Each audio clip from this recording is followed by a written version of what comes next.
மூடத்தனமான குரங்கு, அறிவுடைய குருவி. கதையின் சுருக்கம். அதிக ஆவேசம் உங்களை பாதிப்பதற்கான வழி. அமைதியாக சிந்திப்பது சிறந்தது.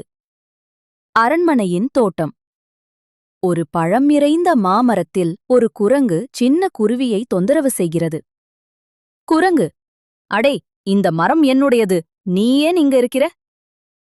குருவி, நாம் இருவரும் நண்பர்களா இருக்கலாம், பழங்களை பகிர்ந்து சாப்பிடலாம்.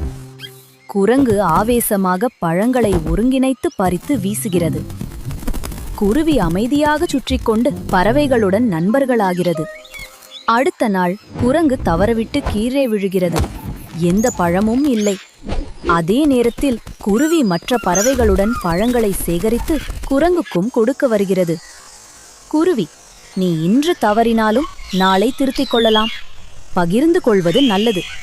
குரங்கு வெட்கப்படுவதற்கு பதிலாக கற்றுக்கொள்கிறது. இருவரும் பழங்களை பகிர்ந்து சாப்பிடுகிறார்கள்.